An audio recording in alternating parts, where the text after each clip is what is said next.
And all right, we are back, and we're gonna give you a regular DVD and Blu-ray show again today. We got really good reaction on that last show, and Tim and I have decided that we're gonna dip more into that in the future. People want to hear us freestyle a little bit more off the discs and onto other topics. So we're gonna take that under advisement for the future. All within the realm of things that we actually know about. Well, that's think of this: the entire world can be and is filtered through movies.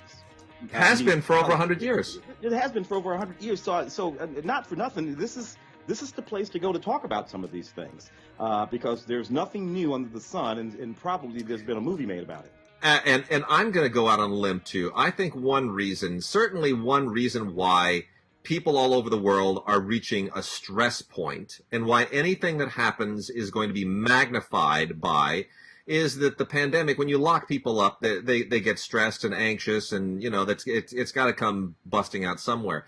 But I also think the arts, and particularly movies, are both a direct and a vicarious way of interfacing with the world and coping with whatever issues you may have on it. It's often said that soccer is war by another means. And I think art and filmmaking in particular is protest by another means, or a way of doing social experiments. Whatever, if you're trying to figure out the world, well, typically you either make a movie about it or you go to see a movie about it. And that has not been available to people for several months. And I think after a solid century of taking movies and television for granted, now that people are kind of exhausting their Netflix queues and not really getting any ability to go into a dark room and share an experience with a stranger, the world suddenly feels like a colder place, and we need movies back. We really do. So we're gonna roll here on some of this week's DVDs and Blu-rays and things that have come in just sort of over the past few weeks, and it's really an amazing. We've got a lot of stuff. We got some amazing Criterions here. One of which is very interesting. It was timed for something that has now disappeared from the calendar this year. But in any case, I am going to start off with some of the Naxos classical music stuff, and one music thing that's not Naxos. The one that's not is Bush Live in Tampa. This is from music video distributors MVD Visual. And it is a DVD, Blu-ray, and compact disc combo box in a DVD CD-sized thing, but it's got it all. It's a nice little package, and I've never been a huge fan of Bush, but this is from their Tampa performance, which I think was relatively recent. But anyway, it's just basically straight up Bush live concert for those who are fans of Bush and have been for a long time. It's kind of an ageless group. Their following has not diminished at all. Got one DVD here from the Royal Shakespeare Company and Opus Arte. This is William Shakespeare's Taming of the Shrew, which is maybe, I have to say, the film version with Richard Burton and Elizabeth Taylor may be my favorite Shakespearean film. Just because it's so damn entertaining, and Elizabeth Taylor goes so completely crazy in it. But this is a great stage performance as well. It's enormously entertaining. It's a great take on it. It's very funny. And the thing that's nicest about this is that they clearly have a new generation of Shakespearean stage actors who are going to show up in movies in the next 5 to 10 years, and on British television, and hopefully even American television and movies. And they're really, really good. There's some great talent in here. And it's... There's something really reassuring about that after all these centuries, Shakespeare is still kind of like forging the next generation. Got a Bel Air Classique title here, Verdi's Falstaff, which is really, really a very entertaining staging of it. This is from the orchestra and chorus of Teatro Real, and it's really good. I've seen a couple of different Falstaffs. This is maybe the best one I've ever seen. The music is great, but in terms of the staging and the performances, this really elevates it well above what most people are accustomed to with quote-unquote opera. We've also got Richard Wagner's Der Fliegende Holländer. There's no way of saying that without sounding like you want to conquer the world. and I can say that because I'm half German. Richard Wagner's Der Fliegende Holländer. This is kind of a pretty aggressive staging by a director named Paul Curran, and I did a little bit of research into Paul Curran because I'm not that familiar with him, frankly. And this is from the Orchestra I Coro Bel Maggio Musicale Fiorentino. Don't really know much about that particular operation, but it was recorded at the Teatro del Maggio in January of 2019, so it's a very, very recent performance. This is more commonly known to most people as the Flying Dutchman, but I like it when you say Der Fliegende Holländer. It just sounds more intimidating. This was shot in 4K Ultra HD. It is only on Blu-ray, but it's a very aggressive staging of it. It's impressive, but a little bit cold. So take that for what you will. Then we also have a lovely Blu-ray disc, the LA Phil 100, the Los Angeles Philharmonic Centennial Birthday Gala from Walt Disney Hall. I had no idea the LA Phil was that old, but I've grown up with the LA Phil. Tim, you've been to Disney Hall, haven't you?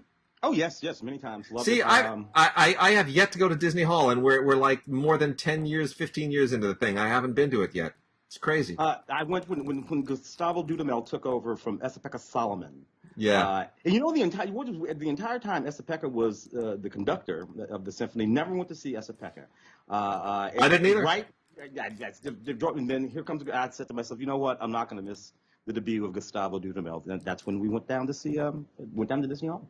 Well, I really, really need to make an effort to do it. I mean, it's a great resource. You know, it's not like New York where everything is very concentrated and you're about a 10 to 15 minute subway run from pretty much anything. You know, you can go within a few minutes. You can pretty much go from any Broadway theater to Rockefeller Center to Lincoln Center to Soho to Madison Square Garden. They're all right there.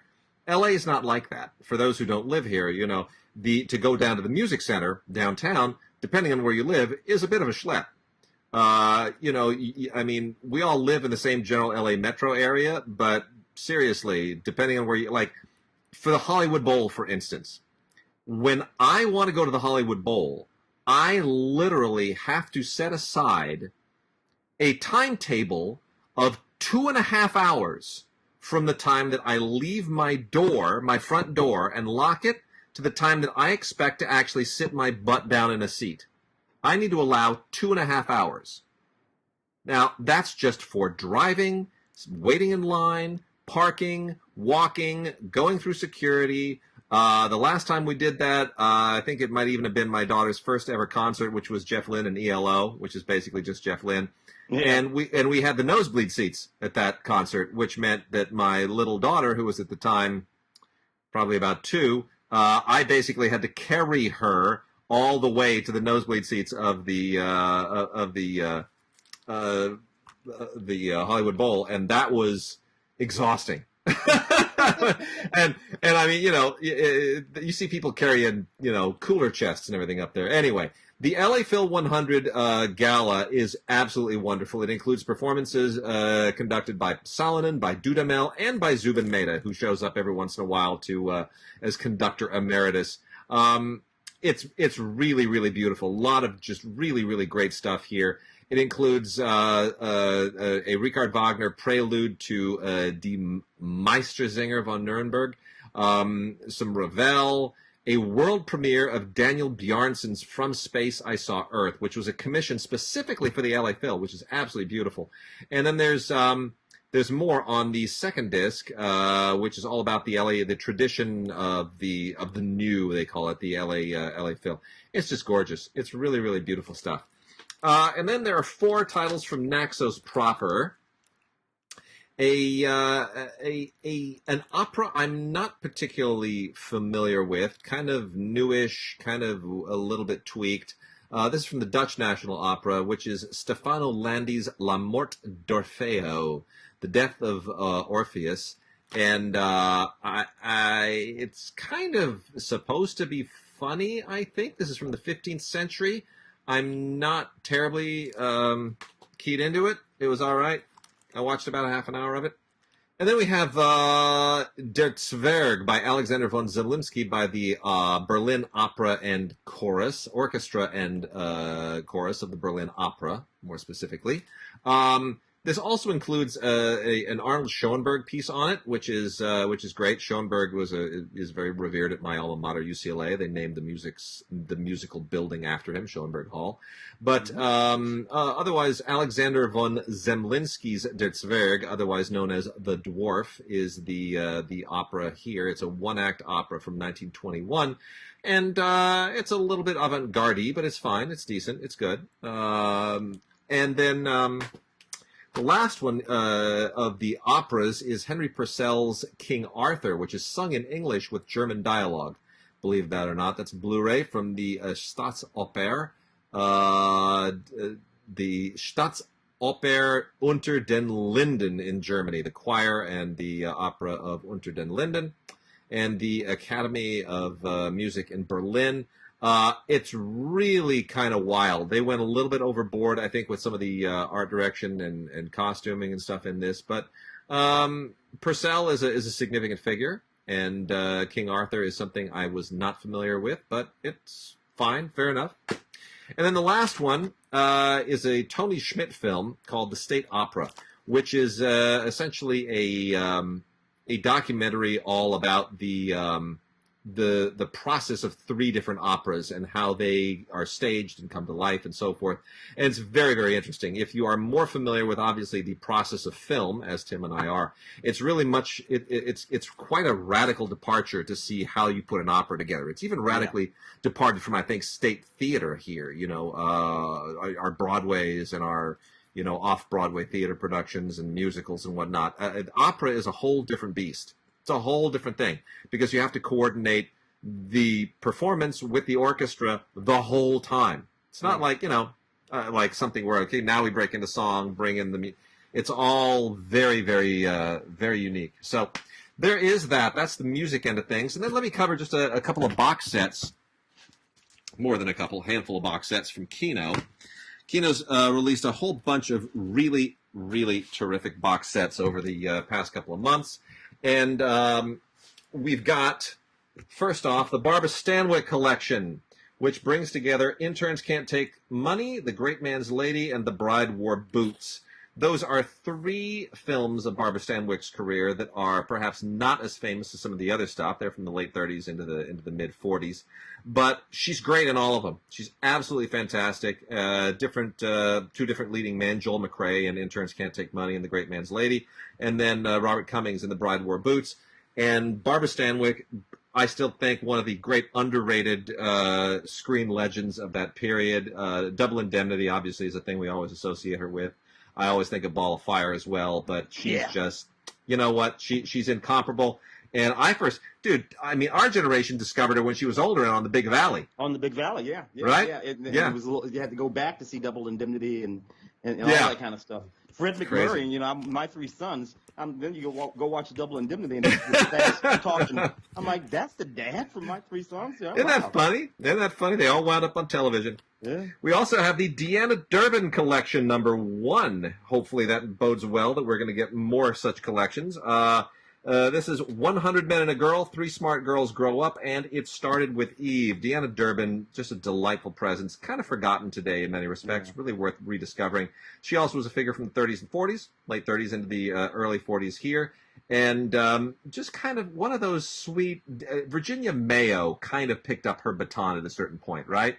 Mm-hmm. Deanna Durbin just has this really, really sweet, wonderful comedienne quality to her, and she's the best. Leopold Stokowski and Adolphe Menjou co-star in 100 Men and a Girl.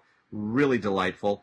And the other one that I think is really, really great is It Started with Eve, because it's got Robert Cummings again and Charles Laughton, who is always just perfect. Really beautiful. We've also got Blake Edwards' Pink Panther cartoon collection. Finally, all 6 of the cartoon the cartoon stuff, the sets that were released previously. They're all together, all 6 in a box set that is, of course, pink. And it's wonderful. You get them all in one box set. Still one of the most innovative cartoon series in history. Also, Western Classics 1 is the first of many sets to come that put together classic Westerns from the 40s and I think eventually probably the 50s. Kino here has packaged together When the Daltons Rode, The Virginian, and Whispering Smith. These are all really, really interesting films. Whispering Smith stars Alan Ladd, who was a student of my father's many, many moons ago. And I heard many stories about his escapades. Maybe I'll share some of them at some future point on the show. Whispering Smith is not necessarily one of his best performances, but it's not a bad Western generally, thanks more to Robert Preston than Alan Ladd, frankly. That's from 1948. The Virginian has Joel McCrea, basically standing between the woman and the cattle thieves and the usual kind of the lone man of the West scenario. And then there is When the Daltons Rode, which is all about the Dalton gang. Yeah. And Randolph Scott leads that one with Broderick Crawford in a really, really good supporting role. So that's Western Classics 1. We then also have 3 volumes of film noir, The Dark Side of Cinema, Volume 1, 2, and 3. There are 5 films in Volume 1 and 3 films in each of 2 and 3. I would recommend, if you're a film noir fan, don't chintz on this. You want to grab them all. Most of the really big ones are in Volume 1. It includes A Bullet for Joey, Big House USA, Storm Fear, along with Witness to Murder and He Ran All the Way. Those are all really important noirs, but especially Big House USA and A Bullet for Joey. Those are really important. The 6 films that are in Volumes 2 and 3 are a little bit less, but not significantly so. They're just kind of lesser known. The Female Animal with Hedy Lamarr and Jane Powell is probably the most famous on the 2nd volume. That's from 1958. Hedy Lamarr, by the way, getting a biopic treatment soon, isn't she? Well, Hedy, people don't realize that Hedy, in addition to being ridiculously beautiful and a very good actress, was a genius who invented things during Wi-Fi. Wi-Fi. Yeah. She invented Wi-Fi. Everyone in the world who uses Wi-Fi, you owe that to Hedy. Yeah. And yet I can't think of her name without picturing Harvey Korman in Blazing Saddles. Go figure. And then Dark Side of Cinema 3 brings us again a great Barbara Stanwyck performance with Robert Preston in The Lady Gambles, which is from 1949. Really, really a pretty fun film. And you also get The Sleeping City in this set with Richard Conte and Colleen Gray, which is a little bit of an underrated noir from 1950, which is really interesting. I find that noir takes a fascinating turn from the 40s to the 50s. Mm-hmm. And this is what I think is the thing that happens. Noir in the 40s is still kind of living with the residue of prohibition. It's about crime, and it's about extortion and cheating and theft and heists and Maltese Falcon stuff. By the time we get into the 50s, there's kind of a post-World War II thing going on with noir. A lot of it is about spies. Mm-hmm.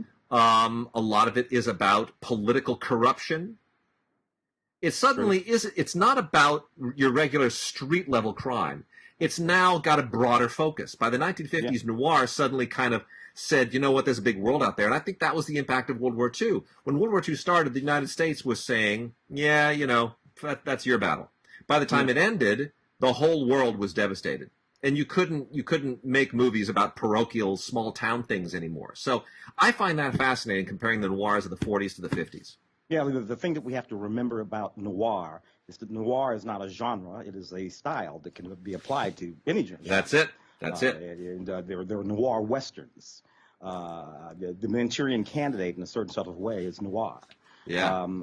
So we see there are noir horror films, for that matter. So we see noir being applied to a multiplicity of genres outside of just the crime genre. People also make a mistake or confabulate noir with gangster movies. Cagney and Humphrey Bogart earlier in their careers, they were making gangster movies. You know, White Heat. It's not a noir. There's a divide there. It has a timeline associated with it. You know, post-war. And then you just sort of work your way up until you get to sort of like neo-noir. The way you can tell neo-noir, of course, color. If it's in color, right. It's neo-noir. So interesting stuff. All right, where should we move to next? Shall we do a little TV? I have some TV. Yeah, let's do some TV up over here. Some interesting stuff, including Creepshow season 1. Interesting thing about this iteration of Creepshow are some of the people who were involved in it. Tom Savini directed an episode of Creepshow. You got Stephen King writing an episode of this Creepshow. So, interesting sort of real, serious powerhouse writers and directors doing some of this work. What I like most about it, though, is that Adrian Barbeau shows up in a couple of these episodes of this Creepshow. This is season 1. What else got? We got The Watchmen, season 1. Apparently, there may only be a season 1 of The Watchmen. It's kind of complicated series of things going on with that. That'll determine whether or not it comes back for another season. Damien Lindelof, he pretty much says, I think I said everything I got to say. And he kind of did. I loved this iteration of Watchmen. Watchmen, of course, the adaptation from the graphic novel and the feature film. Many of the characters, from the graphic novel and the feature film, show up in this series, particularly Jeremy Irons' character and all of that. But of course, you have new characters and a very, very specific focus in this Watchmen television series. Regina King being the lead of the series. The series begins in Tulsa, 1921. We just dealt with all kinds of things related to Tulsa, Oklahoma, and Juneteenth and all of that. That stuff is in this series of The Watchmen, and we work our way up to the present day. Touch on many of the things that are touched on in the film. And then Damien Lindelof manages to work some very, very contemporary thought and messages into this iteration of the Watchmen series. It was very controversial. A lot of people didn't like it. A lot of people did. I loved it. Particularly loved the work of Regina King here. This is how clever this iteration of the Watchmen is. You watch this season 1, and by the time you get to the end of it, I'm not going to ruin anything for anybody. It's the kind of thing you really have to watch on your own. When you land at the end of this series, you think to yourself, oh my goodness, it was right in front of me. Yeah, the whole time. Damn time. Yeah. Right in front of you. Right in front of you. And I think that's just excellent writing, excellent filmmaking. When they can put the answer to the question right in front of you and you don't see it. But when they tell you what it is, you go, wowzers, you got me. So that's what I feel about that. Anything decent with that box? Yeah, there's a ton on this one. 90 minutes of special features, including 2 exclusive documentaries that are really worth checking this out all by themselves. Tons. There's trailers. There's stuff on directing and Comic-Con footage and things on the visual effects. I mean, the notes from the graphic novel artist Dave Gibbons. I mean, it's really just everything you need to know about how they put it together, how it was planned and executed. What I love about this is that this is one of those rare times where I feel like Hollywood takes a risk. Now, I know you're thinking, like, Watchmen, it's a famous comic book. How can that be a risk? Everything's comic book these days. There's nothing risky about a comic book. Yeah, but the movie Watchmen was a bust. Yeah. It was not good. It kind of left a bad taste in everyone's mouths about comic books generally. It was R-rated. It had Billy Crudup, as a weird blue penis. Yeah, it's just all that stuff, and and people who are fans of the original graphic novel did not like the movie. They just felt betrayed by it, and so that's usually a case where Hollywood says, "All right, tail between legs, we're going to cut and run," and somewhere. In the DC Warner Brothers HBO hierarchy, some smart person said, I think we can fix this. I think we can revisit Watchmen and fix what was wrong, but let's do it as an HBO miniseries. Mm-hmm. Let's not do another Watchmen movie. That's normally the thing. It's like, oh, let's do it again as a movie and let's goof it up. Let's put some comics in it and, maybe give it a lighter tone.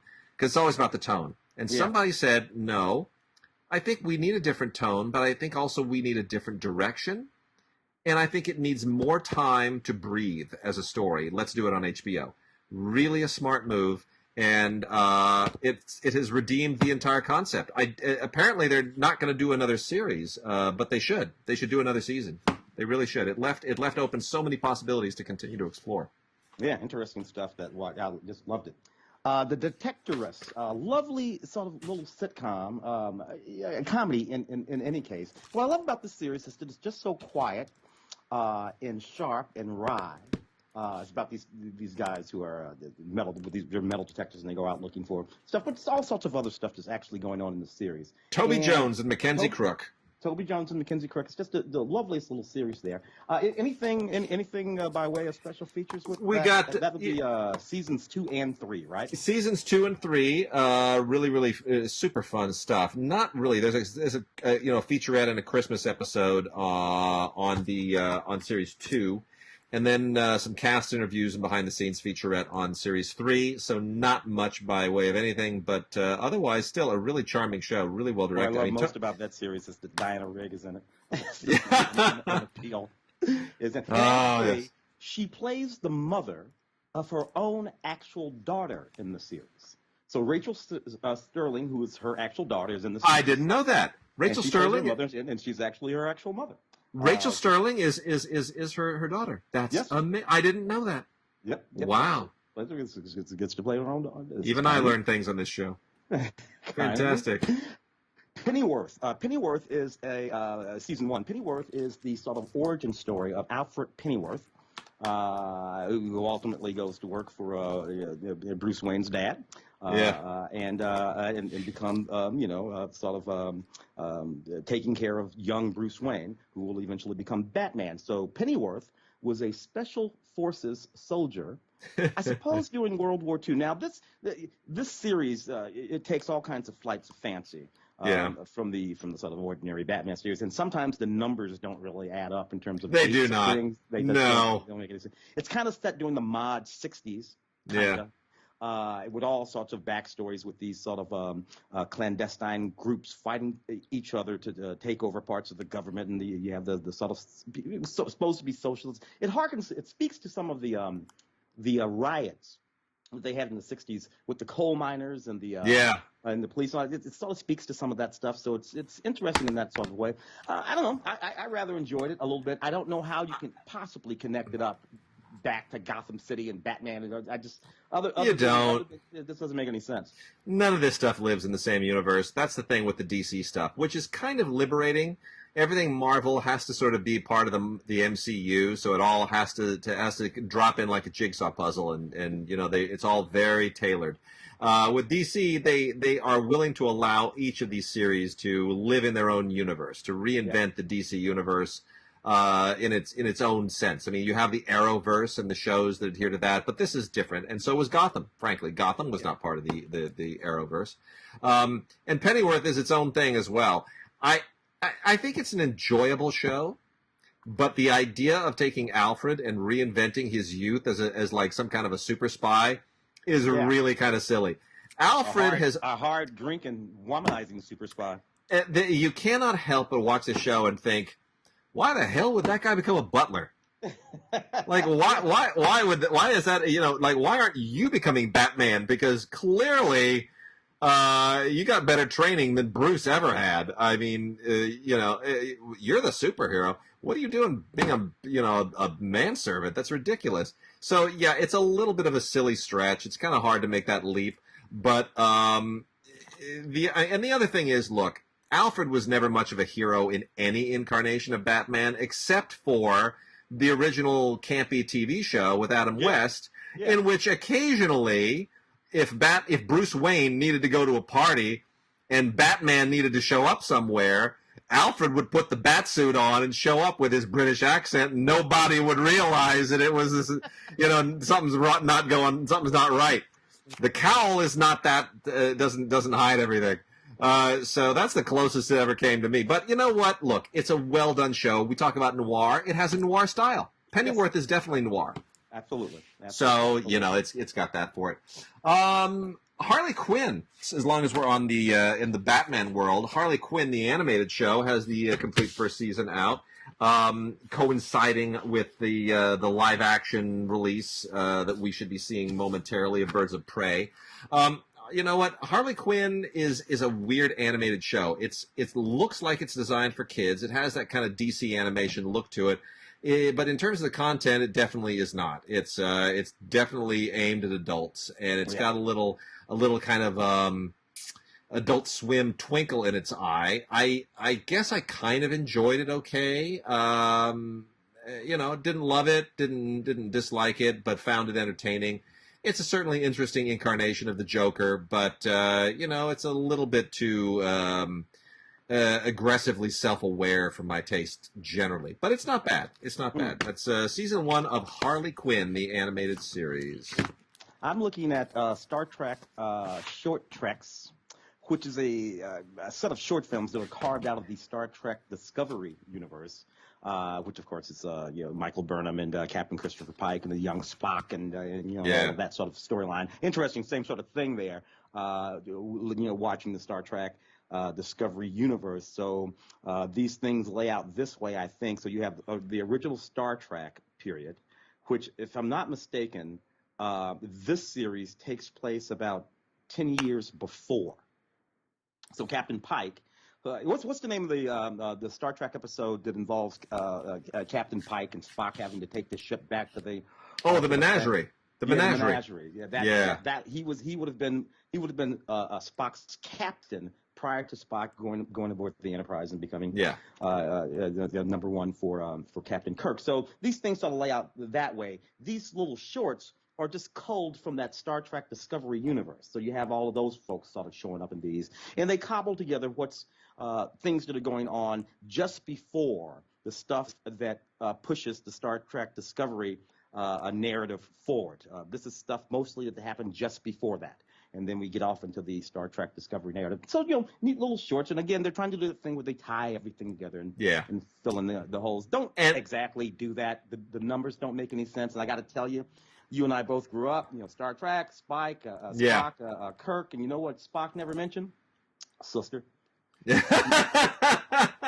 Never mentioned it. Not once. Talk to Zark. Mom. We see his dad. But he never, ever mentioned a sister. So, yeah. Here's the thing that I found to be interesting about this is that I didn't know that Rainn Wilson was dragged in to play Harvey Mudd. I didn't know that. Or Harry Mudd, sorry. Harry Mudd. I didn't realize that Rainn Wilson had been they brought him in as Harry Mudd. I didn't realize Harry Mudd I saw that episode, and I don't think for whatever reason, it did not occur to me that was Rainn Wilson. I know. It's not the same as the original actor who played Harry Mudd, whose name is escaping me. But you know what? I mean, look, if I were going to cast somebody as Harry Mudd, and you want to stick to the blustery, old, fat, kind of lecherous guy that Harry Mudd, the mustache and all that, I would have been aggressive and said, you know what? Everyone hates him already. Louis C.K., Harry Mudd. I think it would have made more sense. But anyway, nonetheless, moving along. There's that Jim Carrey series, Kidding. Yeah. Which I watched season 1 of that. I kind of fell off of season 2, but I rather enjoyed it. He's not playing a Mr. Rogers type character. Everybody says that, but it's not really at all. But he is the host of a children's show, and he's a guy who's fairly meek and introverted. He has his wife and kids. His family's kind of falling apart, and that's just sort of like underlying the thing the show is about, how this guy who has to be this very particular way in the context of the kids that he works for in this television show, and how he is all torn apart inside about the dissolution of his family, and is probably dealing with some sort of trauma and stress, yet he still has to be this other guy on television. It's kind of interesting in that way. I love that Frank Langella and Judy Greer. I love me some Judy Greer in the show. Catherine Keener shows up in the show. Love her. So, a good cast. Interesting show that's funny, yet still sort of dramatic.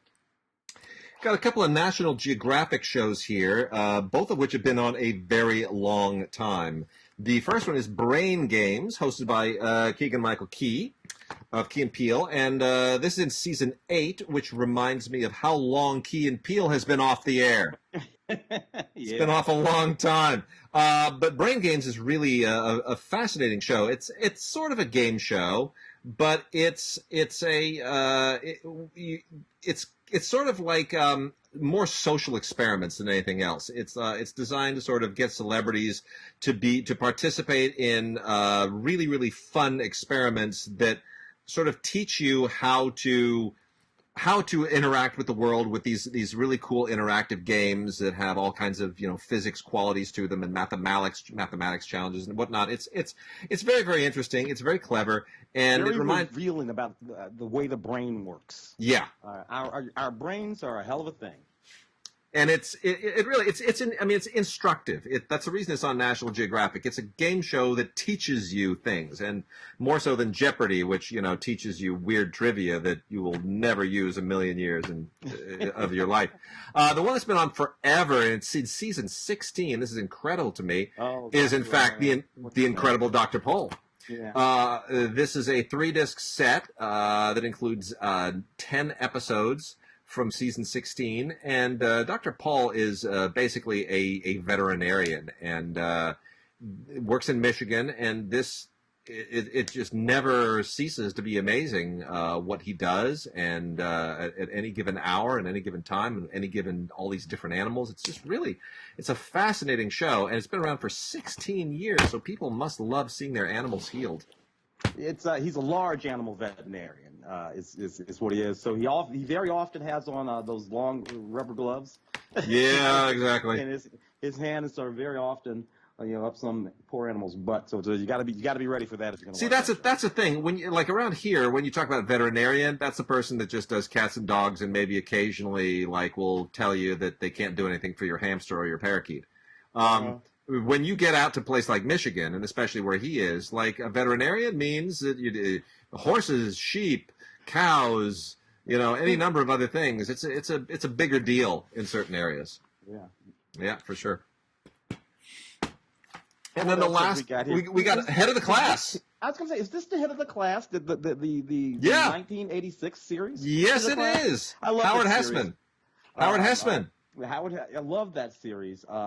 Remember that Robin Givens cut her bones on that show. That's right. Brian Robbins, who went on to become quite the director for a long time, Brian Robbins, cut his bones on that show. Rain Pryor, Richard Pryor's, I guess, oldest daughter, was on that show. It was just a show that I really, really loved back in the day.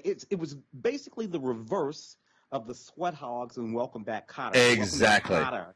It was, the sweat hogs, the bad kids and all this. These kids were the exceptional kids in school. And Howard Hessman played their history teacher, if I'm not mistaken. In sort of except. So it's the reverse of all of that other stuff. And it was still just really, really neat. Love that series. I think it was on for about 5 or 6 seasons. It was. It's a chart. I love the hairstyles because the hairstyles are so 80s.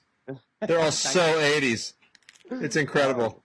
Lots of hair. Everybody has lots of hair. This is season 1, if I'm not mistaken, right? Yes, it is. It is season 1, and it is head of the class, and it's a lot of fun. Howard Hessman had to pivot. It's always tough for actors who become famous playing a particular part. They get pigeonholed, and people want them to keep doing that forever. And Howard Hessman was famous for being, there are very few who've been able to pivot away from that. William Shatner's done it a couple of times. And Howard Hessman had to do it after playing Johnny Fever on WKRP, who was arguably the favorite character on a show with a lot of favorite characters. I mean, there are people who are big fans of Venus Flytrap or of Les Nessman or of Herb Tarlick or even Lonnie Anderson on that show. Jan Smithers was one of my favorites on that show. I loved Jan Smithers on the show. But honestly, most everyone tuned into that show to see how stoned and screwed up Johnny Fever was going to be in any given episode. Yeah, I mean, that was it. Yeah. How messed up is he going to be? That show, there were a few shows back then that were just far and away more sophisticated than they seemed. They were really, really funny. Yeah. But in certain, Barney Miller was another one. Yeah.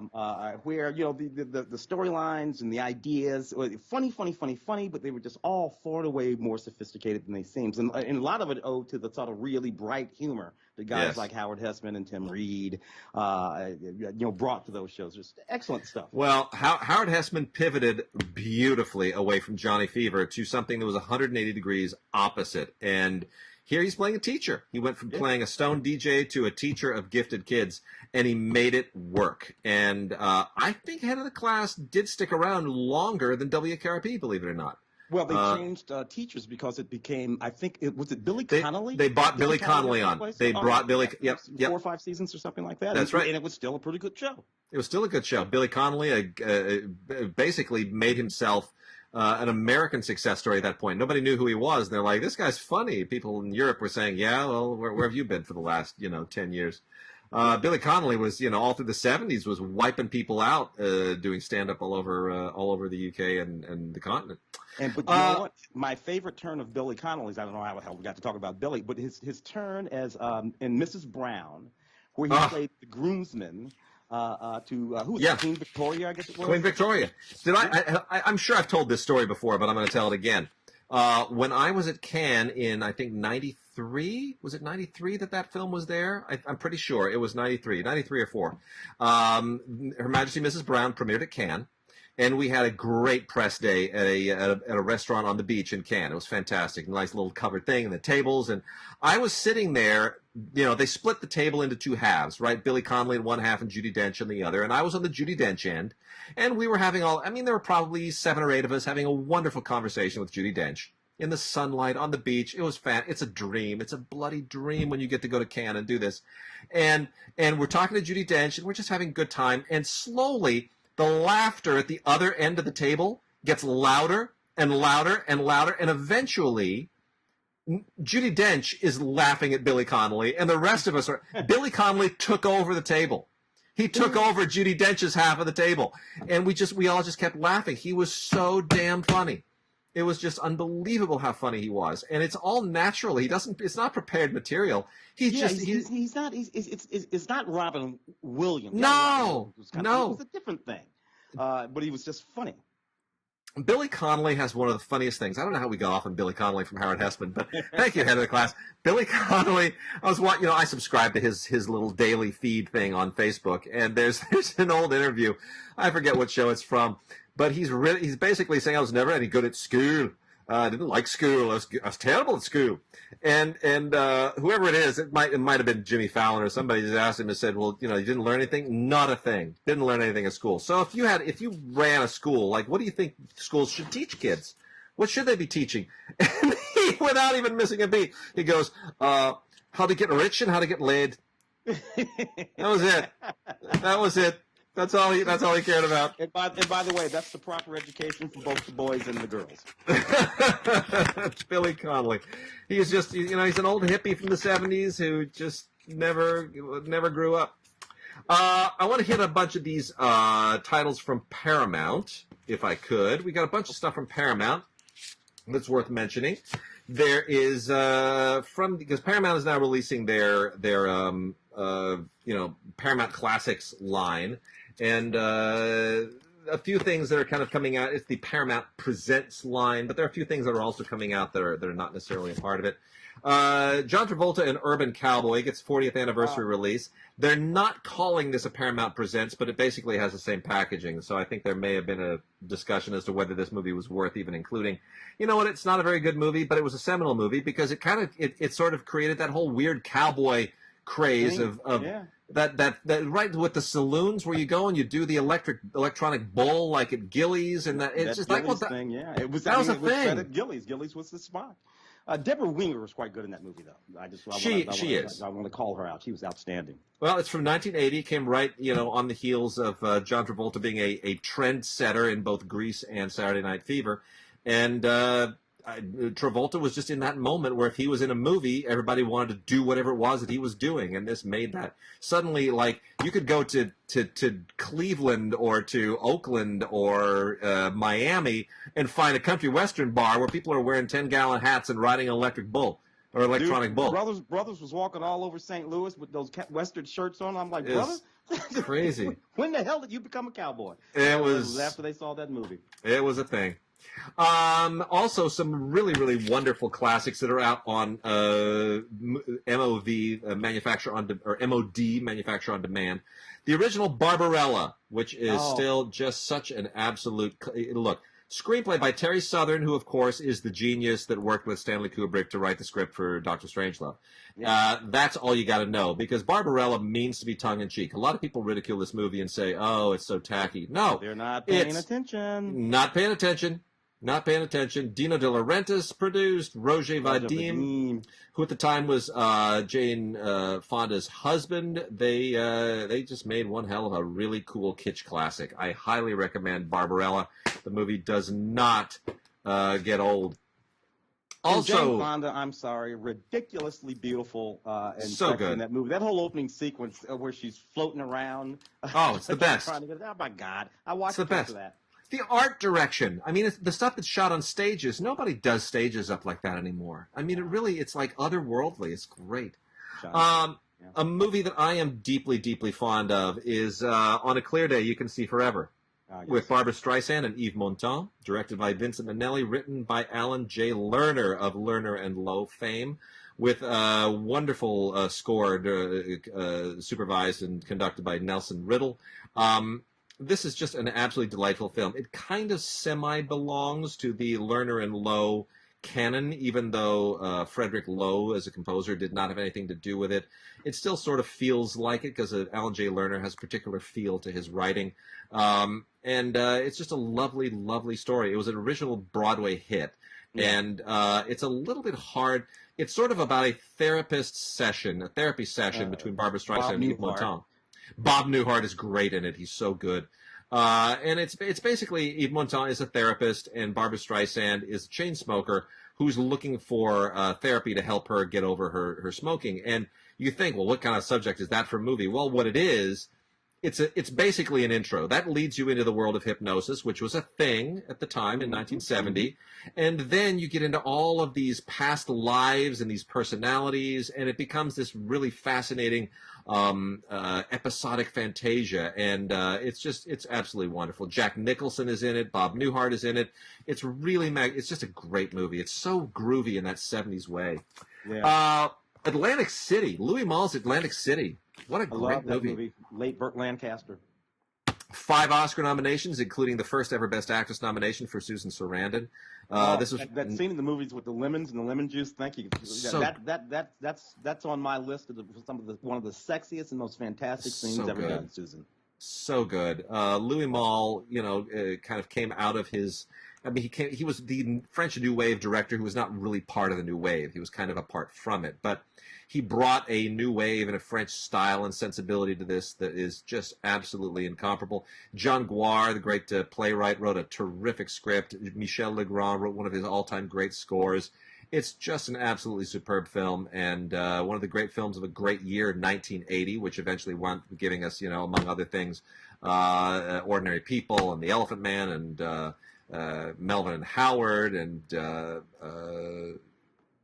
Raging Bull. I mean, what an amazing year that was. And this is another one of those great movies from 1980. It's absolutely terrific. Elephant Man, by the way, coming out soon from Criterion. Can't wait on that. Yeah, David Lynch. Great stuff. And then Michael Caine in Funeral in Berlin, playing Harry Palmer, one of the great Harry Palmer spy films. This is from 1966. Oh, Guy Hamilton, right? Yeah, directing this one? Yes. Guy Hamilton in his kind of Bond mode, in his Bond moment. Did a great job. I mean, it's more hardcore, honest spy stuff, but it's still, it's still a British spy film. It's great. Michael Caine, more in common with one of those John le Carré adaptations. Yes, it does. Than an actual Bond movie, more Russia House than or Smiley's People or something like Correct. Much more so. Really, really fun film. And Eva Renzi was a new actress in this. This was an introducing Eva Renzi thing, and Eva Renzi is just absolutely delightful. If Mark were here, he would call her delicious. He would be right. He would be right. And then the last of the MOD manufacturer on demand titles is another movie I'm deeply fond of, Angela's Ashes, which is kind of the last great film directed by Alan Parker, who, by the way, is not out of it. He just hasn't directed anything since that horrible. What was the last thing that he did? That Kevin Spacey thing, David Gale, The Life of David Gale. That thing tanked so hard it basically ended his career. But before that, he was still doing great work in Angela's Ashes, which is a great novel. In 1999, he turned it into a film. it's basically about the struggles of an Irish family, starring Emily Watson and Robert Carlyle, who are both terrific in it. It's impeccable in every conceivable way. It's a big downer. It's a tough film to watch, but boy, it's really, really well crafted and beautifully done. And based on the novel, of course. Yep, Depression era Ireland. It's just it's autobiographical. It's written by the book by Frank McCourt, who novelized his own childhood and his own miserable father and woe-begotten mother. But what a great film! What a great film! And then we got just 3 more Paramount titles here. One is Pretty in Pink. Oh, which interesting. Those John Hughes films a couple of years ago. As we were going through the sort of Me Too and all that kind of stuff moment, as I suppose we still are, a lot of the John Hughes films were brought under reconsideration, you know. Yep. Molly Ringwald and other folks talking about some of the stuff that was in some of those movies, and you know, perfectly acceptable conversation. But they didn't put me off these movies. I like Pretty in Pink. I always have. And I identify with the Molly Ringwald. You know, a lot of people identify with the Ducky or whoever. But I identify with that Molly Ringwald character in that movie. Yeah. Same thing with, you know, some of the other John Hughes films. But I don't know. But, you know, people have been talking about it. But I'm not put off these movies, not at all. No, I'm particularly fond of Pretty in Pink. The only thing I didn't like in this movie was that she didn't get with Ducky at the end. Hopefully I'm not spoiling that. You know, Rosebud, Luke's father. No, Ducky doesn't win. Yeah, well, no, he doesn't. But Stanton playing her dad in that movie. Yeah. He was just wonderful in that movie. All he wanted was to make his baby girl happy. And you know, and it was, I don't know. I just adored that movie. If you had told me when this movie came out that John Cryer would have the most enduring career of those 3, I would have told you were crazy. Yeah. I mean, James Spader, Anthony McCarthy. You know, these were all, what did they call them, the Brat Pack or something? It was the Brat Pack at the time. Molly Ringwald. But John Cryer, for crying out loud, he's Lex Luthor in the Arrowverse. I don't know how that happened. I don't. In that long run on television, 2.5 Men, Sheen, and then even longer when the other kid took over that show. I mean, he's just never been out and made a few great movies too. By the way, The Pomp of Love, John Cryer, Career Opportunities, which I think was also a John Hughes film. Yes, back in the 90s, and still banging them out, and kind of looks the same, John Cryer. And he does. Like he does, and of course, the movie was directed by Howard Deutsch. Yeah. We should emphasize the significance of Howard Deutsch in this. It was written by John Hughes, but so it's technically a John Hughes film, but it was written by Howard Deutsch, who of course is very famous today as the father of Zoe Deutsch. Mm-hmm. Suddenly, isn't that weird? Zoe Deutsch is now. I just can't. I feel old. I bet he didn't see that coming. No, did not. Anyway, it is, and this is a Paramount Presents title. It is Volume 6. And then we've got a couple of steelbooks. Now, there are 3 big steelbooks that have been released. We don't yet have the Braveheart steelbook. That's on its way. But we do have the 20th anniversary edition 4K Ultra HD steelbook of Gladiator, which I just can't get enough of. This is not significantly different from what's been released previously of Gladiator on 4K. It's basically the same transfer with pretty much all the same extras. However, so there's not necessarily a reason to double dip or upgrade or anything. But if you don't yet have it, it's a steelbook. It's nice to have on the shelf. And Gladiator in 4K is just rip snorting. It is unbelievable. If you have a fully loaded, decked out system, the first thing I did when I loaded up the 4K system and I got all the speakers hooked up and the subwoofer going, I go straight to Gladiator just to watch the opening battle because it will tax the speakers and tell me just how good it is. And man, if you got neighbors, they will complain. If there's a police precinct nearby, they will show up. Gladiator will bring the world to your doorstep. The other steelbook is Friday the 13th, the 40th anniversary limited edition on Blu-ray, not 4K. That's the only disappointment here, is that this should have been on 4K. But, it's fine. We forget that this had Kevin Bacon in it. I always forget that. Wow. Bloody hell, Kevin Bacon was in Friday the 13th. Yeah, I never liked this film, but a lot of people do, so I'm not gonna unload on you. This was also one of the films of 1980, not one of the Oscar contenders, obviously, but it basically was a ripoff of Halloween at the time that wound up becoming a franchise unto itself. Nobody associates Michael Myers anymore with what's his face? Let's see. Michael Myers is the guy. It's a kid from Halloween. I was gonna say Freddy. Freddy is Freddy Krueger. No, it's not Freddy Krueger. Elm Street. He's the monster from Elm Street. Yeah. Jason Voorhees. Jason Voorhees. Thank you. So again, Michael Myers, Jason Voorhees. Nobody associates those two anymore. They are kindred. But in the end, ultimately, I think Jason wound up getting the better of it because he made those Freddy versus Jason movies. Yeah. So there it is. So that's our Paramount list. I got some of the new movies queued up if you want to talk about a few of those. Yeah, let's do it. Including Jesus Rolls, John Turturro. Oh my gosh! And writing here. This is a character, of course, that spun off from the movie The Big Lebowski that he played. And I don't know. This did not work for me so much. What do you think? It didn't work. And I keyed in on something very odd when I had to cover this on radio, and I saw that Bertrand Blier got a story credit, and the Coen brothers had a story credit. I said, okay, the only reason the Coens get a credit is because they wrote the original movie. They wrote The Big Lebowski. Why is Bertrand Blier, French director who's never doesn't? I mean, I interviewed Bertrand Blier. Doesn't speak a word of English. Why on earth would he be involved? And then I realized what it was. This is basically a remake of one of Blier's films called Going Places, which was a kind of a road farce about two guys and a girl. It was Miu Miu and Gerard Depardieu and Patrick Dwyer. Oh yes. And it was a sexy little thing in the 70s. And for whatever reason, John Turturro decided, I'm going to take my character from The Big Lebowski and I'm going to remake Bertrand Blier's little 70s road trip sex farce using Jesus, the child molesting bowler.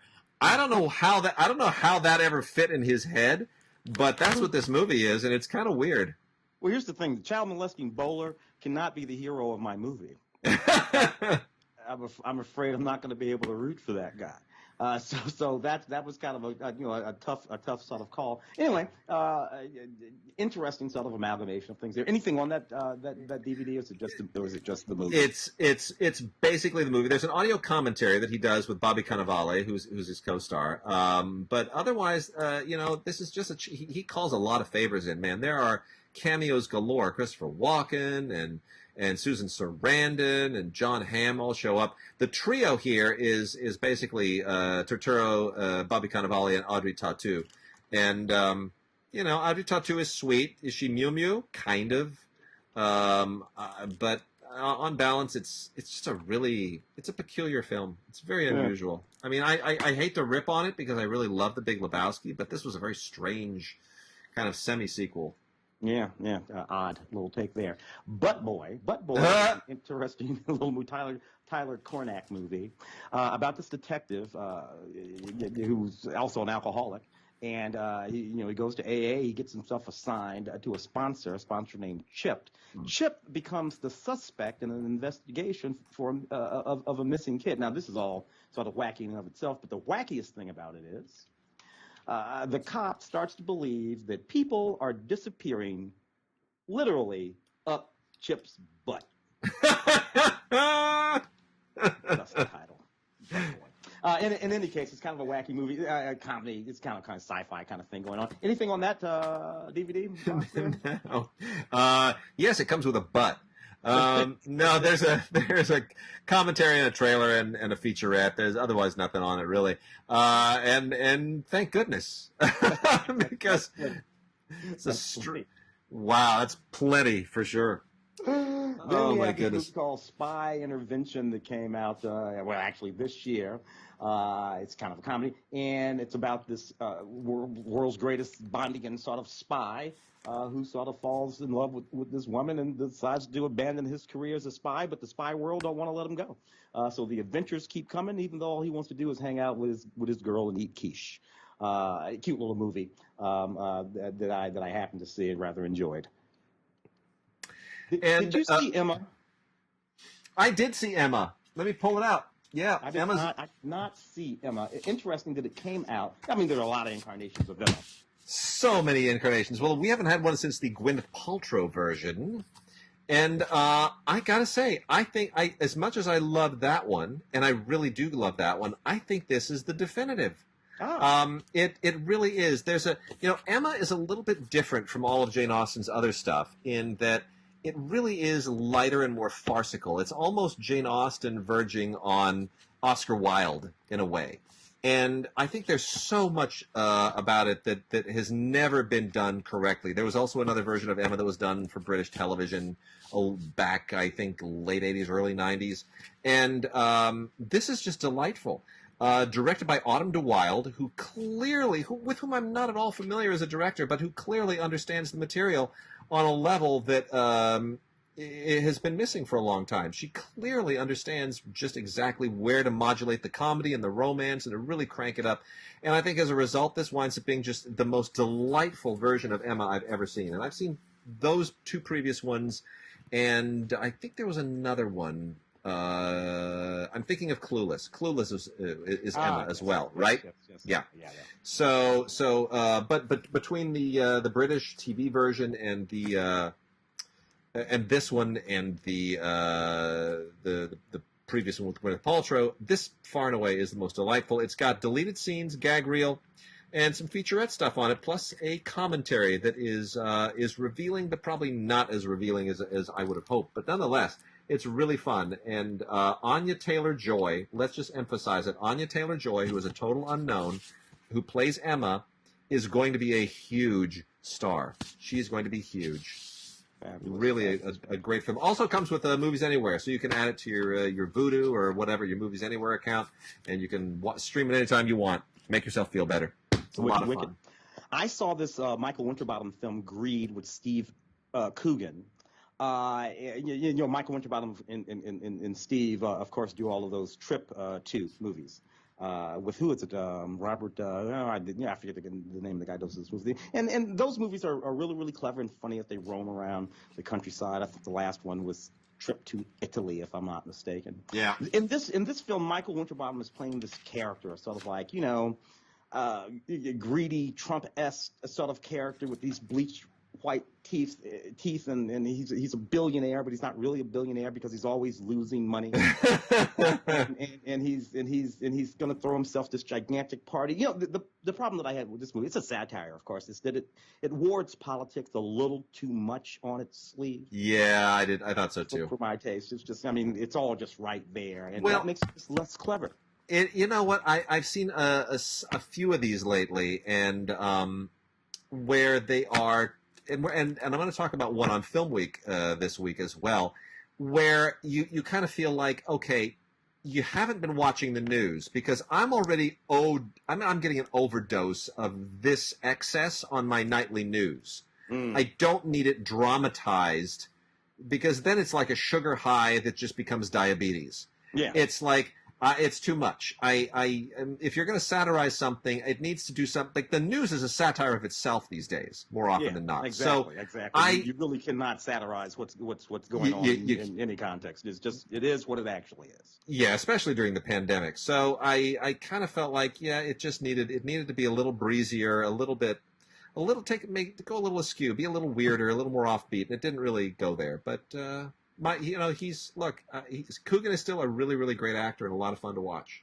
Yeah, there's a whole lot of improvisation in all of these movies. And the thing about this movie, Steve, it really is funny. I mean, just about everything that comes out of his mouth is funny, but everybody else is improvising too. Yep. And sometimes the scenes aren't even coherent. It's hard to figure out what the hell they're even talking about because nobody's on any script at all. So anyway, anything on that, by the way? Not particularly. There's a deleted scene and a vignette. That's it. Yeah, man. Yeah. Robert the Bruce. Story of Robert the Bruce. Interesting. Robert the Bruce, of course, was crowned King of the Scots in the 14th century. Interesting the way the story of it. Sometimes he's a villain. Sometimes he's a hero. It kind of depends on your point of view. He's I suppose the folks saw Mel Gibson. What's the Mel Gibson movie? Braveheart. Braveheart. And I was hoping we'd get the Steelbook of Braveheart so we could talk about it because. In point of fact, it's funny that we're talking about this the same week as the Jesus Rolls, because this is a similar kind of a thing. It's a spin-off-y sequel of an earlier movie many years later with the same actor playing the same part. And that's what I thought was really kind of odd and unusual about this is that Angus McFadden all these years later is once again playing Robert the Bruce. In a movie it's not really all that good compared to Braveheart. But anyway, it's Angus McFadden who played Robert the Bruce in Braveheart, still playing the part. Interesting. Absolutely fascinating. Yeah. Let's see. Is that all we have over in let's see. Spy Intervention. We started to talk about Spy Intervention. And we should make a mention about Spy Intervention as long as we're talking about spy films. This is a really cool little low budget, but not too low budget. I mean, it's got some decent production value. This is like a spy satire. But it's a fun one, and it's one that's actually really, really very well done. In that it's not trying to be like, all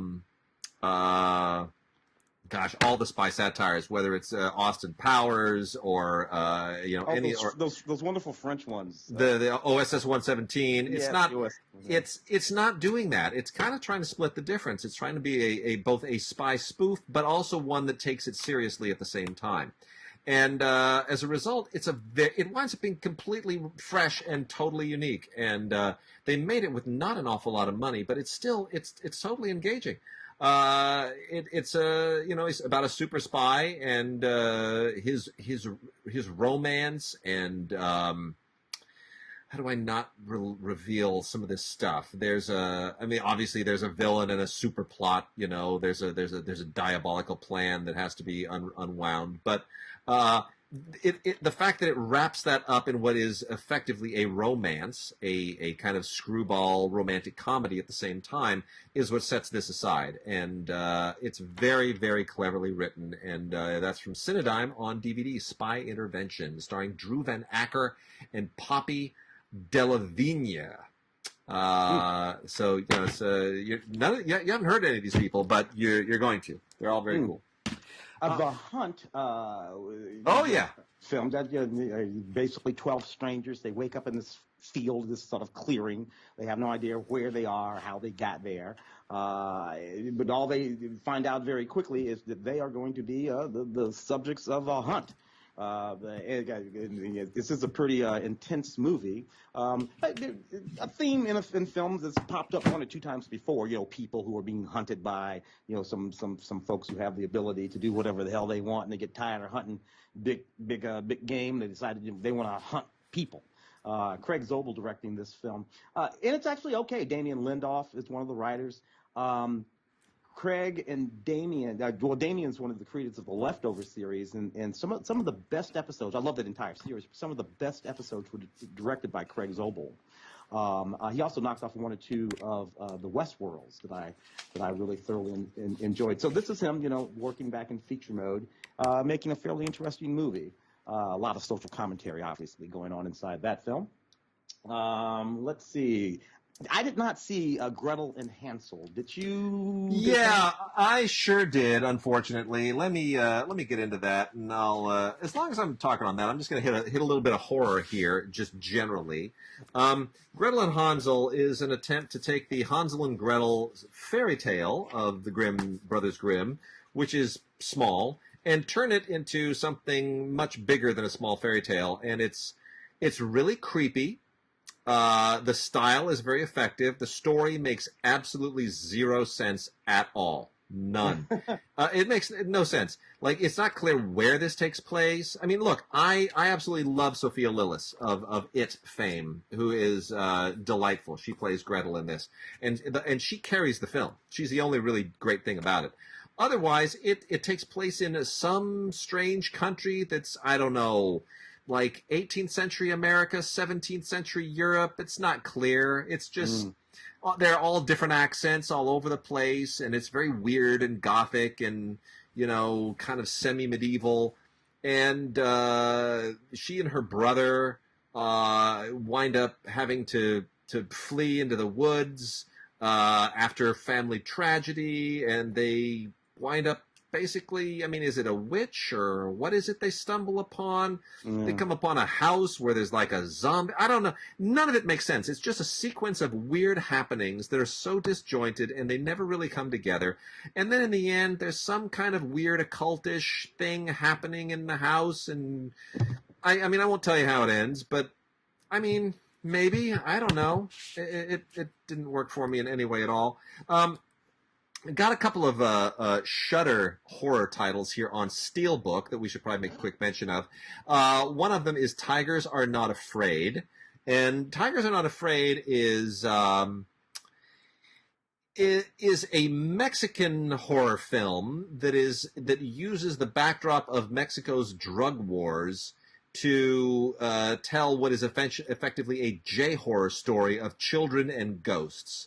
And you got these orphaned kids who are haunted by ghosts that, all right, I'm not gonna, and that's as much as I'll tell you. But it's kids fighting ghosts, and it has a connection to the drug wars, and it's really, really horrifying. It's a little bit, don't watch it with the lights on. Let me put it that way. Watch this one with the lights on. This has some really decent special features in it. There's an interview with Guillermo del Toro, who is kind of championing a lot of films like this, and how the film was made, casting sessions, deleted scenes. So that stuff is nice.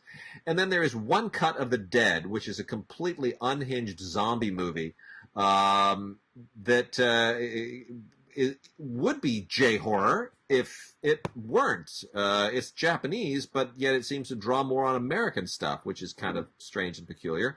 But this is completely unhinged. Asian zombie movies tend to be really great, like especially the Korean ones. Train to Busan is terrific. It reinvented the zombie genre in ways that made it completely fresh, that even World War Z was not doing. I don't know that One Cut of the Dead does that. It's a little bit more satirical than anything else. It basically uses a zombie movie as the backdrop. Like these people are shooting a zombie movie in this remote location, and the zombie movie dovetails into an actual zombie incident.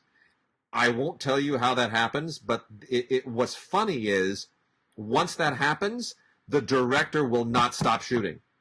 He decides we got to keep rolling on this because it's just too good.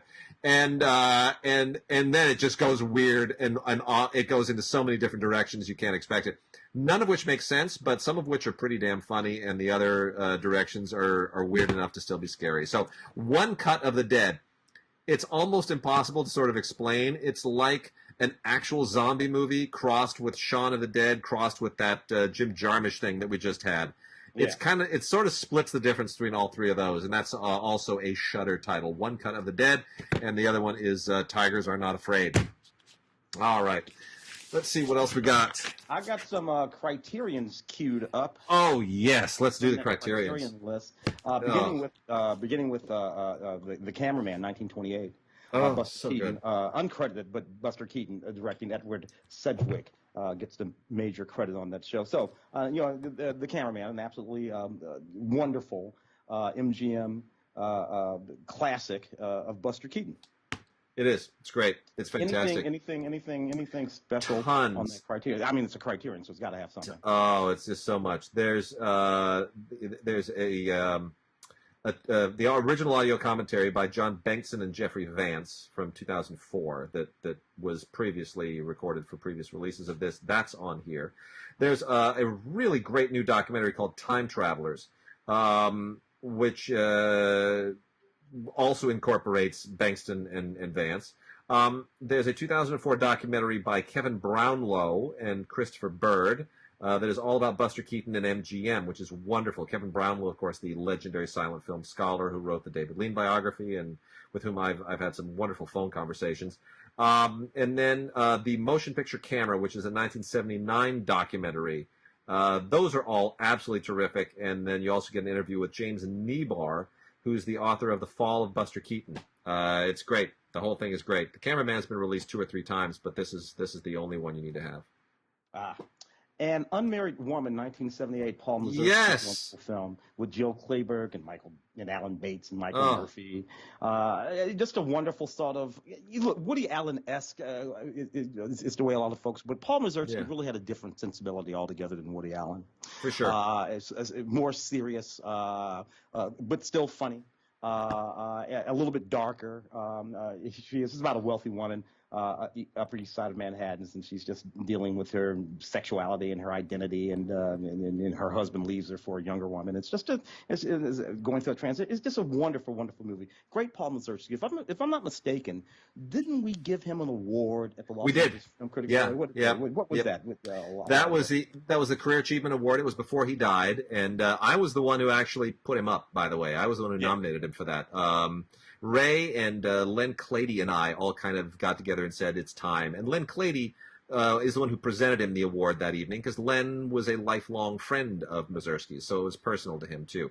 And look, Mazursky is one of the sort of seminal figures of my filmmaking adolescence. You know, I went from, once I discovered grown-up movies, I discovered Paul Mazursky movies. Yeah. And Tempest, is the one that just shattered me. And then you go back and you discover things like An Unmarried Woman, and you discover things like Bob and Carol and Ted and Alice, and Harry and Tonto and everything else. And you realize that what Mazursky was doing really was this is a guy who had a very, very certain middle class sensibility, and he realized that the American middle class was shown typically through rose-colored glasses in the movies. And he said, you know what, that's not how these people live. I'm going to show you how they really live. I'm going to show you what their anxieties are, what their sexuality is, what their fears are, how they laugh, how ridiculous they can be, but also how human and wonderful they can be. Paul Mazursky is sort of the great revelator of the American middle class of the 60s and 70s. That's how I always see him. And An Unmarried Woman is just pitch perfect in there. And this was, of course, one of the great films of 1978, which gave us also many, many other great films. Paul, of course, worked as much as an actor as he did as a director. Sometimes probably more. He probably has more acting credits than he does directing credits. Yeah. He's actually in Stanley Kubrick's very, very first film. Fear and Desire. Fear and Desire. That's Paul Mazursky in that movie. Yeah. Husbands, 1970. Another sort of auteur director, John Cassavetes, writing and directing, and in the movie with Ben Gazzara and Peter Falk. These guys, a friend of theirs dies. It kind of throws them all for a loop. And they go wandering off into the middle. And really, it's that classic sort of John Cassavetes style of almost cinema verite filmmaking. Well before there were Steadicams, he kept his cameras handheld. Yeah. Big close-ups, raucous sort of street scenes where people didn't even know that a movie was being made. That was the sort of world of real independent filmmaking that John Cassavetes came out of. This is a long movie. This is a 2-hour plus movie. It's both comedy and drama, but mostly sort of drama, black and white. Really, really interesting work from John Cassavetes. Anything on there that we should be aware of? There is only the 2009 audio commentary, and then some new interviews and some video essay stuff. There's also like a television tribute to John Cassavetes, and then an episode of the Dick Cavett Show. It's all, I mean, it's fine. It's all fine. It's not really deep. The Marshall Fine audio commentary is the really, really crucial thing. And the Dick Cavett Show is fun. It's fun. Yeah, you never go wrong with the Dick Cavett Show. Yeah. I remember talking about Paul Dano's, I think, the directing debut film, Wildlife. Yeah. With Carey Mulligan and Jake Gyllenhaal, Zoe Kazan and Paul Dano writing the screenplay. I love this film. This film. Very interesting film. Complicated relationship between this husband and wife to have this little boy. Jake Gyllenhaal, the father, sort of abandons them and he goes off to take these sort of ridiculous jobs. He doesn't really work at all. And it's all about Carey Mulligan's sort of response to all of this. Yeah. And I think the kid's name is Ed Oxenbould is the little boy, and how he sort of has to deal with this bizarre behavior going on between his mother and his father. Very, very interesting screenplay, very good, interesting filmmaking from Paul Dano. I think it's superb. I think Paul Dano shows incredible maturity as a filmmaker in this. You know, he and Zoe Kazan are a real-life couple, and they wrote it together, and it's based on a novel, and they worked at this for years and years and years. It's a real labor of love for them both, and I think it's a beautiful, beautiful film. And there's the symbolism of the fire, the forest fire that Jake Gyllenhaal is fighting, is a wonderful metaphor that just drives through the whole film. It's really a superb picture, and I hope people let Paul Dano do some more directing because he's really good at it. Yeah. You know, Tokyo Olympiad is out too. The fantastic, brilliant Kan Ichikawa film from 1965, which was supposed to coincide with this year's Tokyo Olympiad, which has now been pushed to next year. Yeah. So Criterion chose not to push it and to just let this one come out. I so think we need the Olympics. I got to be honest. I think so much of the unrest in the world, the steam will be let off when people can watch the Olympics again and athletes can do what they do. And I think having them next year will be absolutely wonderful. That'll bring the world a little bit back to some sense of sanity and togetherness. But that still being said, this is a great film, an extraordinary film. And the 1964 Olympics, obviously. Yes, from the year before. And it is, you know, the only prior significant feature documentary made about any Olympics was Leni Riefenstahl's Olympia, which is viewed as, you know, largely Nazi regime propaganda, despite the fact that it is an extraordinary piece of filmmaking with amazing, groundbreaking cinematography and techniques for capturing the coverage of sports. And 36 Olympics? That would have been 36 Olympics. There's 36 Olympics. So Kan Ichikawa said, "I will see you and raise you, Leni Riefenstahl." And he decided to just go all out with his style, and it is really, really remarkable. He, by the way, does not cast anyone in any particular glorious light. This is about the athletes, not the politics, not the nations. And so, you know, you wind up I mean, the high point of this film is the marathon run of Abibi Bikila, the Ethiopian gold medalist, and you know, that's a wonderful moment to have an Ethiopian medalist honored stylistically by a great Japanese filmmaker. There's something really extraordinary about that is truly the Olympic spirit to me. So, great thing. It's got a new documentary about Ichikawa with all kinds of great interviews in it, including his camera operator who will tell you some incredible stories. And his son is interviewed here as well, Tatsumi Ichikawa. And a great new introduction by Peter Cowie, whose original 2001 audio commentary is also included. But the new introduction is great, too. So it's fantastic. Just absolutely fantastic. Tokyo Olympiad, Kan Ichikawa on Blu-ray, baby. Portrait of a Lady on Fire. Is this the 2019 Portrait of a Lady on Fire? This is the new one. Criterion. Already Criterion. Yep. Man. Celine Sciamma, of course, a wonderful story. Female painter, this sort of beautiful lesbian love affair. It's just an absolutely exquisite movie. Did we give this our cinematography award? I think we did, didn't we? I believe that we did. I think we did. Valerie Galino and Naomi Moran. You're better with all the French names, I mean, this is. I'm sure it's all kinds of stuff on that DVD. It's great. Noémie Merlan and Adèle Haenel are the stars. It is very beautiful, poetic love story, wonderfully photographed, very tenderly told, and you know, you got to get it. It was one of the great films of last year and the Cannes Film Festival, and it just got overshadowed a little bit by Parasite, which also made the journey from Cannes to the Oscars and was distributed by the same company, Neon. But you know, it shouldn't hide in Parasite's shadow. It deserves a little light of its own. So there's also a really interesting cinematographer interview from 2019. The cinematographer, by the way, also a woman, Claire Mathon, who does a great job here. So really, really good. And then the last criterion is Scorsese shorts. Yeah, what's up with that stuff? Somebody decided to do a Blu-ray of Martin Scorsese wearing shorts. No, that's not what it is. It's Martin Scorsese wearing Bermuda shorts for 2 hours. No, it's actually 4 shorts that Martin Scorsese made. Actually 5. I'm sorry, there's 5, and they're all digitally restored.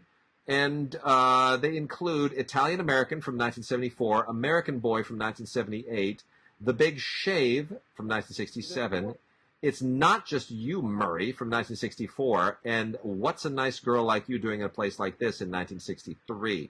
The one that everybody's heard of course, is Italian American from 1974, because it coincides in roughly the same period as everything else in the movies that is Italian American at that time, from Scorsese's films like Mean Streets and Taxi Driver to Godfather 1, Godfather 2, Pacino, De Niro. It was a moment in Coppola. It was a moment when Italian American actors and filmmakers were really, really emerging. So that one is somewhat famous. The other four are not so much.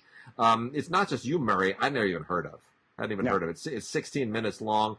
I've never even heard of it. And What's a Nice Girl Like You Doing in a Place Like This is very, very short. It's 10 minutes.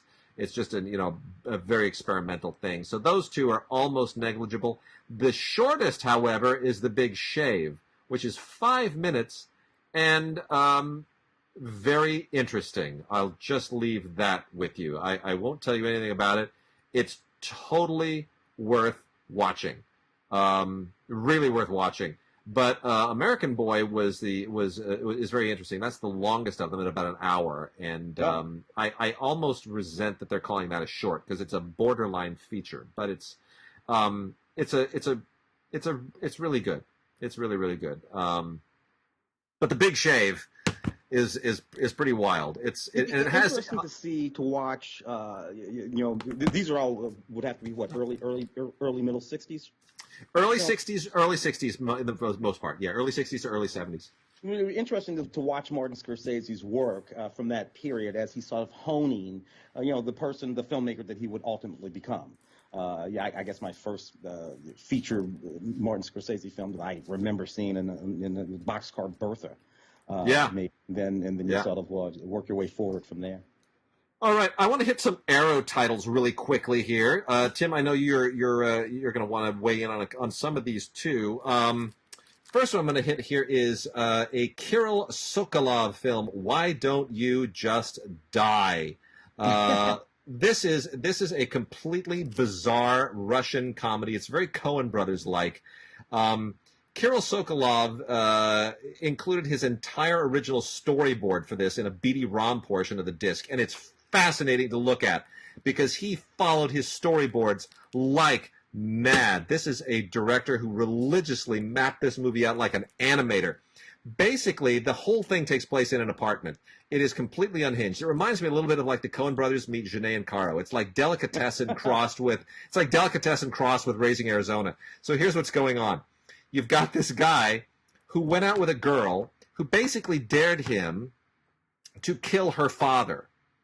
Or so we think, right? And so he shows up, and the dad turns out to be a cop. He's a Russian cop, and he's a really mean dude.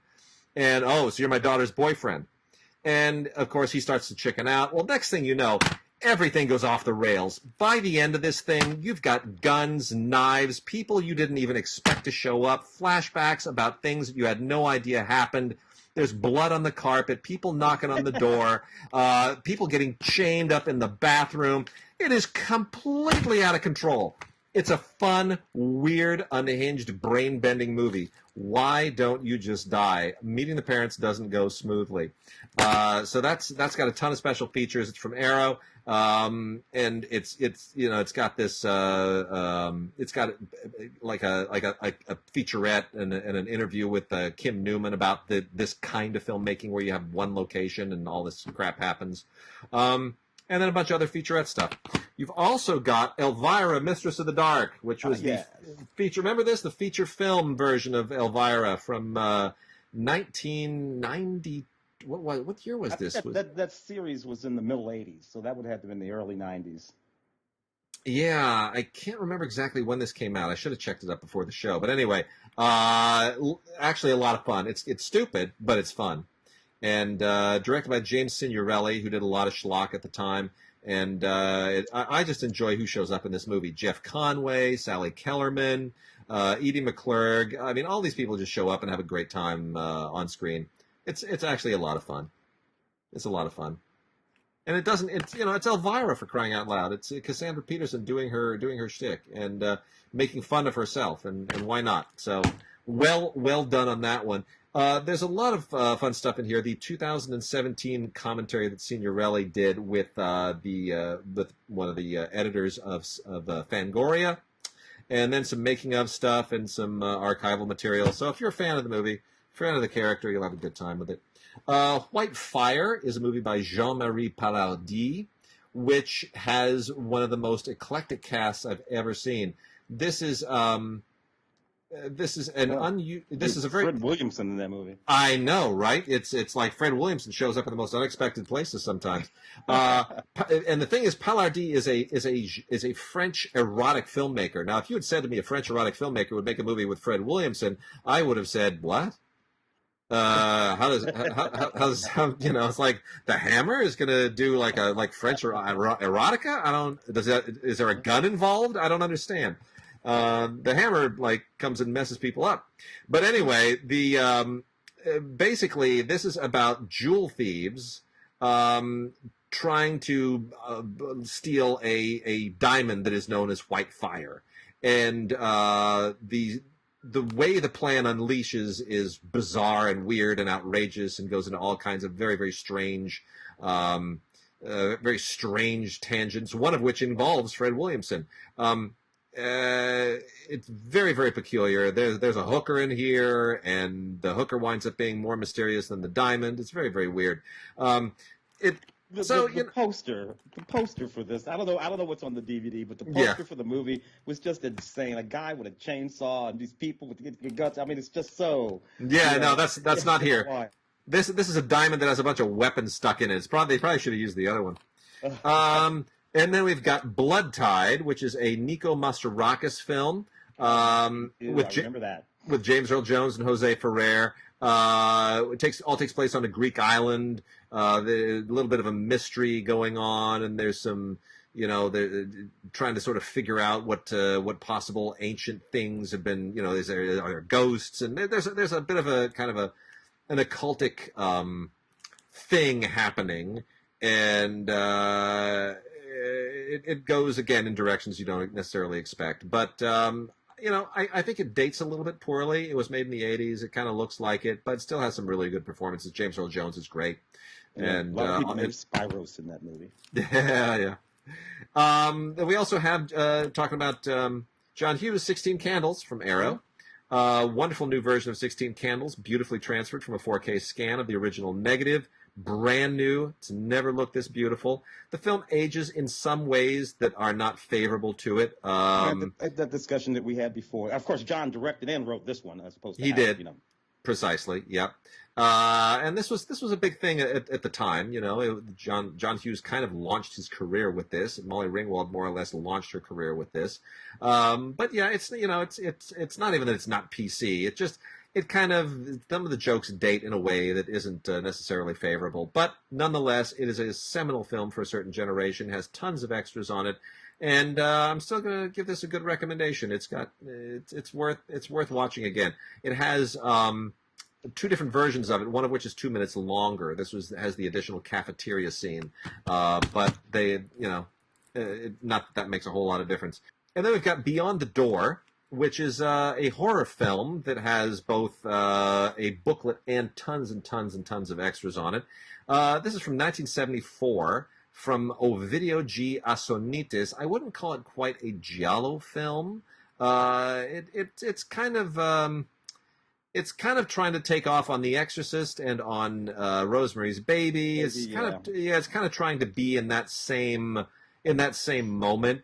It's gross, it's nasty, but you know what? It's as far as Italian giallo-ish occult films of the 1970s go, it's probably one of the most famous ones not directed by Dario Argento. So for people who love that kind of thing, there it is. And then the last two here, we also have, as long as we're talking about gore and whatnot, we have Pollyanna McIntosh as the Woman, which is by Lucky McKee, who's one of the better low-budget American horror directors. Our good friend Luke Thompson knows Lucky and has actually been in some of Lucky's movies. There's commentary by Lucky McKee on this, and tons and tons and tons of making of featurettes and interviews and music videos and the usual stuff. But the film itself is pretty standard Lucky McKee stuff. Pollyanna McIntosh is the last member of a cannibal clan who's been roaming around the American, wilderness, and winds up stumbling across a hunter played by Sean Bridgers. And I won't tell you what goes after there, but he